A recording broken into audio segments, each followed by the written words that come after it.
our program, Books and Authors. I'm your host, Terry Kelly, and today we're talking with Janice Ellis, Dr. Janice Ellis, about her book.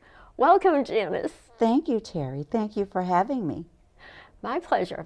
Now, your book is titled From Liberty to Magnolia, Magnolia, Liberty. What are these things, and what does this mean? Well, Liberty and Magnolia are two small Mississippi towns. I grew up on a small farm in between those two towns, and I chose those names because of their iconic meaning. Liberty means freedom in America. We're free to work hard and become whatever we strive to become. And Magnolia is a tree, a big, strong tree with a beautiful white flower. And I chose Magnolia because that we should all be able to arrive at our magnolia, our definition of beauty. And unfortunately, as a child, as a teenager, throughout high school, Magnolia and Liberty did not mean what their iconic names mean for blacks. Mm-hmm. What was your childhood like? I saw a picture of where you lived, and all I could think of was, how could anyone survive living in this place? Sure. Well, my dad and mom, we had a 3-bedroom frame house, and the house was built very scantily without, insulation. Mm-hmm. In my book, I talk about how on a cold winter night, I could feel the wind through the crevices of the boards that made up my bedroom. Yeah. But the good part of it is while it was poverty, oppression, segregation, my parents instilled in me some very great values and a good work ethic. I have a strong faith, my religious faith, and I think those things have carried me. It was difficult to see the oppression and the indignities that my parents and my siblings suffered just because they were black. Because during the 60s, during the Civil Rights era, Mississippi was sort of the bastion of segregation and racism, and the Klan was very active there. And so I experienced a lot of that in my childhood. Can you tell our audience a little bit about some of the incidents, the events, like you're talking about the Klan? Well, yes. My dad was a member of the NAACP, and a group of men in the community organized to register blacks to vote. And the Klan burned... Because blacks were not allowed to vote before that. In the 60s, that's correct. Yeah, some people may not know that. Yes, you would think, slavery ended 100 years earlier, and blacks were still not allowed to vote readily. And in the South, it was basically unheard of. And of course, the Civil Rights Act in '63, eliminated that supposedly. But in the meantime, my father and a group of men were registering people to vote, and of course, that was not very popular. So the Klan burned crosses on my dad's lawn 3 times at the church where they met to organize community meetings. And probably the most tragic thing of all was my classmate's father, who was the organizer of the registration drive, was murdered in Liberty, Mississippi, by a legislator who was never brought to justice. And so that was pretty traumatic. And of course, you had Emmett Till killed. You had Medgar Evers assassinated in Jackson. You had the 3 civil rights workers killed in Yazoo City. And those were incidents that happened probably within a 120-mile radius of my dad's farm. And so, of course, we were affected by that. And I went to segregated schools, but I'm happy to say that I had good teachers and I made great grades, and that sort of laid the pathway to my getting out of that situation. How did you feel in that situation? Were you living in fear because of the cross burning and unequal rights and the incidents that were going on. As a child, were you frightened, afraid of what society was like, and that you were going to have to grow up into this society and find your place? What? Because I think children today feel that way. Our world is changing so quickly. There's the internet and social media and institutions, and there were school shootings, and everything is just rapidly changing. What was that like for you? Did you feel that fear of the world? Yes, well, I felt it acutely in a couple of ways. When the Klan burned crosses on my dad's lawn, my mother would get my brothers up at night. He had a factory job making $40,000 a week, and he carpooled with the neighbor.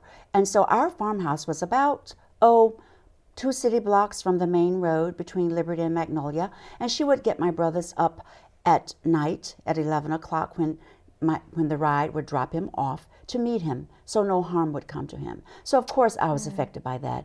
And probably the only other, elements of fear that I felt was my parents, bless their hearts, they never taught us how to perceive white people. So we didn't see people, we weren't taught to perceive people in a negative way. They cautioned us, however, that when we would go into town, to be careful, be respectful, so no harm would come to us. I'm sure Emmett Till was in the back of their minds. And for people who don't know, Emmett Till was a 14-year-old black boy who supposedly whistled at a white woman, and he was killed for doing so. Right. So that was it. But I delved into books, and books were my escape, my way out. And my horizons were expanded through books. And so that was I like to hear that. Yes, that was my way. And so I wasn't burdened by the poverty that I grew up in, and I wasn't confined by those things. Even as a child, you were thinking about fulfilling your dream. Yes. You had a plan, even as a child. As a child. Can you talk about that a little? How did that happen to you? Well, how did you not get bogged down in all that? And how did you get the courage to say, I am going to, Yes, and I think, I believe my faith is very strong. I don't believe in coincidences. I believe in divine intervention. And in the book, I talk about my phobia of worms. Yes, and, that was funny. In the cotton fields, you have caterpillars all over the cotton stalks. Yeah. And so one day I became hysterical because my brothers had put a lot of worms on my back and my sack. And you were all together working in the cotton fields. Yes, all together working in the cotton fields. And my dad was plowing in another field, and he dropped his plow, and he ran to me because he thought I had probably stepped into a nest of snakes and had been bitten. And when he came and saw these little tiny caterpillars, he told my mom, get her out of here before she loses her mind over some small worms. And I felt very guilty and very inadequate that I wasn't able to pick cotton like my siblings. And so I became a good cook at 9 because I had to cook for a family of 9. But I also delved into books, and I wanted to make my parents proud. So I made great grades. If I made a B in anything, even if it were not my final grade, I'd sob because I wanted to make them proud. And it was through those books that I saw potentialities for me, And so, but the critical thing, and most people may not remember Eric Sevareid and Walter Cronkite and the CBS Yes, and the CBS Evening News. I would come home from school, and my mom, we got a TV when I was about 11 or 12, and my mom watched Walter Cronkite and Eric Sevareid religiously. And one day I said to her, I was about 14, and I thought when Kennedy was assassinated, that Eric Sevareid placed that horrible incident historically in perspective. And I told my mom, someday I want to do what Sevareid does. And she looked at me and she said, you're building air castles.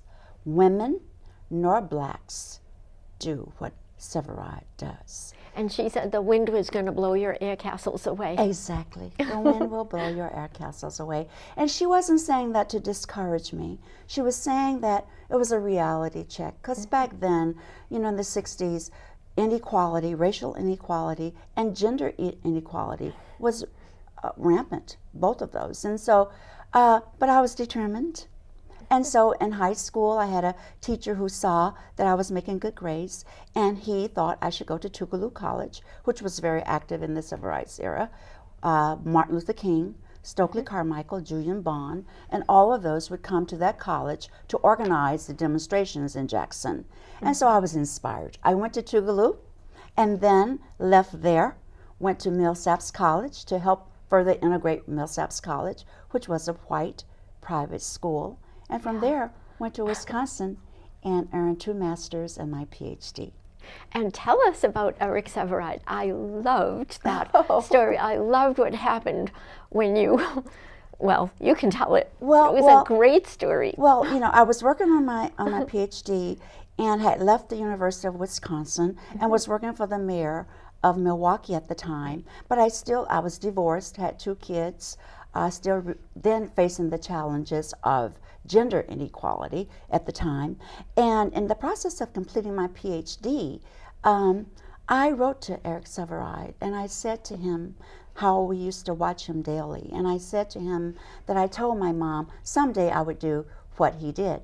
And after getting out of graduate school, I actually walked into one of the largest ABC radio affiliates in Wisconsin and started writing my column about gender inequality, race relations, education. And I told him about this in a letter. And one day in the mayor's office, the receptionist comes and the mayor's in my office at the time, talking about some budget issue. And she comes into the office, my office, and she says, I have Eric Sevareid on the line. And the mayor said, what does Sevareid want with me? And she said, he's not calling for you, Mayor. He's calling for Janice. And I almost lost it. And he invited me to his home in Maryland and to finish my dissertation, because Walter Lippmann had died, and I was writing about the role of the political columnist in shaping public opinion and how important that is. And since Lippmann died before I finished my PhD, Sevareid was a contemporary of Walter Lippmann's. He invited me to his home, and I spent 2 hours there. It was the highlight of my life. Can you describe what happened when you got there? I loved the story. I rang the doorbell, and his assistant came to the door, and as I was standing in the foyer, he came down the stairwell in a white cardigan sweater, and I dropped my recorder, and he ran and he grabbed my recorder. He said, I'm Eric Sevareid, and I'm still standing there looking at him. He said, you must be Janice. And I said, yes, I am. And he picks up the recorder and he says, we better hope the bloody thing works. And we sat on the couch, his couch, for 2 hours and talked. And he told me, he was very encouraging. He said, with your passion, and I saw some of your work, I think you will be a good columnist. And you certainly were. Because some of your work is in here. What did you talk about in your columns? Well, I talked about the challenges of, and I still write on my website today, and being a woman and a minority. I've hit both of those. I call them my indelible birthmarks, and the challenges of those. And I've faced both of those in my life. One more dominant than others. And I talk about that in my column. I talk about what it means to be black in America. And I give examples of that. That was dominant in my early life. In my career, they both came into play. And let me just give you a couple of examples. I worked for the mayor of Milwaukee and developed a budgeting system that gained national and international attention. Invited to Bonn, Germany by the U.S. Conference of Mayors to present it. However, when the budget director retired from the city of Milwaukee, the mayor called me in and he said, Janice, he said, I know you could run that department with your eyes closed, but if I put a black woman over the purse strings of the city, the South Side will vote me out of office and blacks won't vote at all. And then I write about how gender inequality and racial inequality still persist in the workplace. I worked for a large pharmaceutical company, and I was recruited there by, I was the president of a health insurance company, recruited to the pharmaceutical industry to head their marketing department to help with the changing healthcare environment when HMOs and managed care was coming into play. And in that role, I was there 6 years. The evaluation scale was unsatisfactory, satisfactory, good, excellent, and outstanding. In the 6 years I was there, I made all outstandings every quarter, every year. I negotiated a $70 million contract between the pharmaceutical company and the largest managed care organizations. And they never promoted me. Yeah, So, I'm not surprised. Yeah, and so I write about those issues. I wrote back then. You know, I wrote my first columns in the 70s, and I talked about, you know, what can you expect if you work hard and you come out of college? I chose some of the toughest schools in America so that as a black and as a woman, I could be the best that I could be. And so I expected, I believed in the American dream. I believed that if you work hard and you prepare yourself, that you can reach it. And I started out early on in those columns saying, what can you expect when you come out of college? What can you work toward? And how we have to know ourselves and our skills. That's right. And I couldn't help thinking about who your heroes were. Eric Sevareid and Walter Lippmann and Walter Cronkite, they were up there, and those were your heroes. They were doing something for society that was worthwhile, making us think, changing the way things were for the better. Yes. And who are the heroes of this generation? I'm sorry to say, and some people will disagree with me, that they are sports figures. And I'm sorry, but I think we have lost our way in that. Yes. And you know, I wrote a column early, probably one of my first ones in the 70s, about the lure of sports figures and athletics for youngsters, particularly black youngsters. And what hurts me today is I look at the inequality in schools in the African American communities. And, you know, you get black children thinking that the way out is by with the basketball or football. And, you know, they focus on those things. And I'm sorry to say that the schools are often exploitive. They exploit these young kids, and their minds are never developed. Yeah. It crushes me. And it's not just the black No, children. it's not. No, that's correct. You know, it's poor. It's poor blacks, poor whites. I see inequality across race and across class and across ethnicity. But it's very painful to see someone score 45 points and they're unable to construct a simple sentence in an interview. How did they get out of high school, college, and into the pros and not able to speak English? Not able to speak or write or understand or understand concepts. Yes. And what happens to them after their career? It's over. So my book, as a teaching tool, I want it to be a teaching tool. I have a discussion guide. It is a beautiful teaching tool. Yes, and to say to the individual, you know, reflect, know your skill sets, follow that. And to blacks, women, my life and my story is just a small microcosm, an example of what life is like for millions of women, millions of blacks, and other ethnic groups. I'm getting away from the word minorities because really, when you think about it, we're all minorities. In some way. In some way, whether it's our ethnicity, whether it's our economic status, whether it's our education, whether it's our career, it has nothing to do with skin color. And I'm hopeful that my book will be used by book clubs, classes, you know, forums, individuals, just to say, you know, we have to begin to rethink whether or not the American dream is really available to everyone, and America has to rethink whether or not we're still practicing so much inequality that Right. prevent a little girl like that from making it. Yeah. Well, there's a wonderful study guide in here.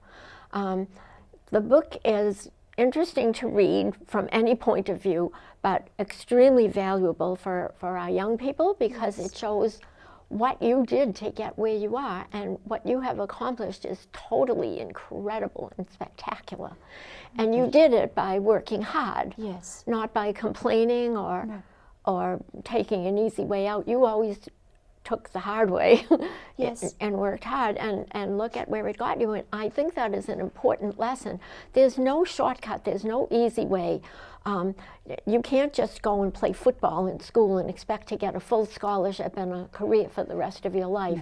It's that's building castles in air, and the wind is going to blow them away. Yes. What really works is the hard work, and I think you give a beautiful example of this because you told about your struggles in detail, and some of it was hard to read. It made me cry. Yes, yes, some of it. But I thought if I'm Yeah. going to tell my story, I need Yeah. to tell the full story. It's for girls who realize, you don't need to be the subject or accept abuse. And I did in my life. And you. But you overcame But it. I overcame it. And the first half of the book talks about me finding my path and the challenges growing up poor and Black and having to finance my own education from college through graduate school. As I raised two boys alone. I was a single mom of two boys from the age of 2 and 4 to 15 and 17. And I worked two jobs. And I went to graduate school, but I left graduate school before my PhD was finished, but I did not give up. So You went back. Yeah, I went back. That's the message. And the last half of the book is to show that you can overcome racism and gender inequality in the workplace. Well, right now, of course, there's a firestorm about sexual abuse and And sexual harassment. Yeah. I faced that in the workplace. I did not succumb to it. I was not going to work hard and then compromise my values by being propositioned to get a promotion. Sorry, I said no. and I think the movement which took a lot of courage. Yes. A lot of courage on your Yes. part. Yes, and Yeah. again, my faith. I've learned so many Psalms from the book of Psalms, so many scriptures, because when things were tough for me as a single parent, as a student who needed to ace an exam, I read my Bible. And I'm just, I'm not a zealot, but I'm here to say that my faith has carried me. And I give that to my parents, my work ethic, my value system, and my faith. Yeah. Well, in the end, you can either have faith or despair, and it's a choice that we make. It's a choice. So you can either give up and be in despair and not try hard and say, well, the whole world is against me, I'm Black and I'm a woman and I'm never going to get a fair shake anywhere, and just give up and go to despair. Or you can do what you did Yes. and just hold on to some type of faith. I don't think it matters what kind, really. No, it doesn't. As long as people have some kind of faith in something, because faith is hope, and a lack of faith leads you to despair. Yes. So, Yes. And the other thing is bitterness. There is no room. I will not spend one calorie, not one anything. Second. No, on bitterness. I hold nothing against anyone based on the challenges that I faced in my life. well, a long time ago, my husband was, he has passed away, but when he was here, he was telling me about his childhood, and he was the victim of some abuse. And I asked him what the feelings were, what feelings he was left with, and he said, well, I'm not angry because people are who they are. We all are who we are because we can't be anyone else. And we do what we do because we don't know how to do anything else.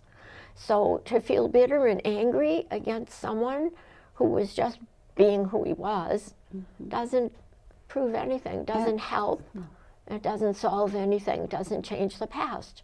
It exacts a price from you. Yes. If you're going to spend your energy there, then you're not spending spending your energy doing something positive that will advance you in society. And the other thing I talk about in the book is that I think we all fall down our default key, using a technological phrase with the computer. Our default key. We're either self-centered or we're other-centered.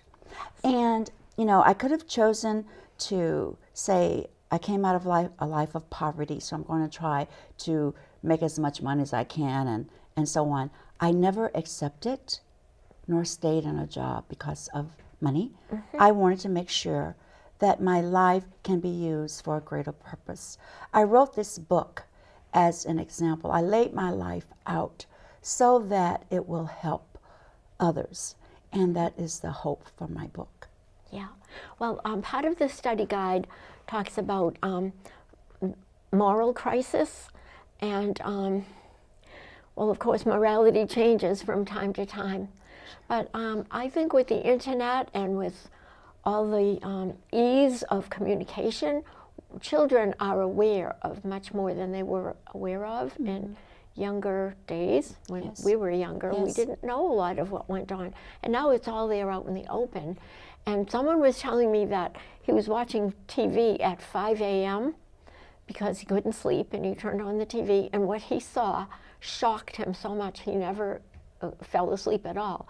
It was, oh my gosh, I won't say what it was, but it was terrible stuff that should never be on television, and children could have watched it. And so it's like there's no control anymore. People just do whatever they want.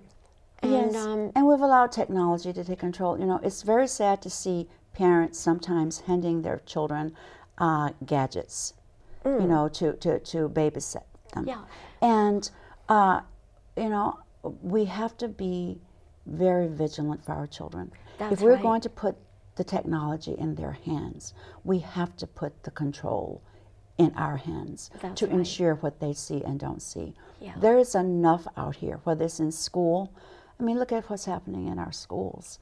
That we have to assume more responsibility for instilling values in our children when they're young. And again, I credit my parents and my faith for me not being racist, not being having a strong moral core about what's right and wrong. And if we're going to have children, we have to nurture those children. That's right, and teach them the right way. Yes. Well, we don't have too much time left, but my gosh, there's so much to say about this book.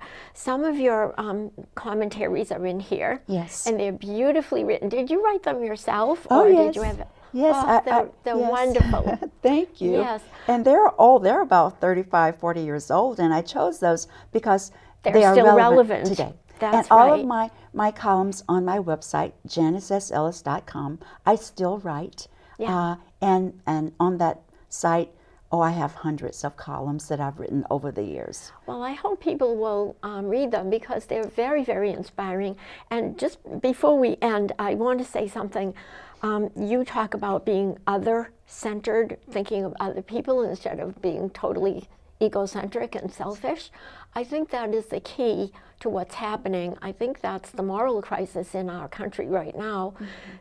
It's a human being and an electronic device rather than a human being and another human being. Yes. And I think we need to become more humanistic and think of other people and be open to how other people feel and what their opinions are, and allow for a divergence of thought or opinion and be open to someone else's point of view. Yes. And to be more accepting of others instead of critical or making fun of someone or excluding someone. Yes. We need to replace some of these electronic devices with real human hearts and minds. Yes. Yes. So I don't think we have much more time, but I want to say thank you so much for writing this book. Thank you. It's a wonderful book. Thank and you. This is the advanced copy that I have here. Yes. I love the print. Well, thank you. It's yes. and it's very the same easy in the to final read. in the final Yeah, copy. and it's been made a little bit smaller. Yes. So the final copy, Yes. but the print is beautiful. Yes. And the reason I'm mentioning that is that as people get older, and as you can see, I'm older and getting older And we every all day. are. Yes, yes, we But are. at the senior centers or libraries, sometimes people over 40, over Yes. 60, over 80 will be looking at the books. And if the print isn't easy enough to read, they won't even look at the book. But this book is very, very easy to read. Wonderful. I insisted. So, Yeah. and the only difference is that was the advanced copy, and it was printed on different paper, and this Yeah. is the standard book paper. Yeah. But it's all And- there. Yep, the background is nice. It doesn't glare. The print is lovely. Yes. So anyone can read this, and I hope people will read it. Yes, I hope so too. Thank you for coming Oh, today. thank you, It Terry. was wonderful meeting you. thank You you. inspired me. Oh, thank you, and thank you for having me. Thank you. My pleasure. And thank you for watching Books and Authors. This is Terry Kelly and Dr. Janice Ellis saying goodbye for now.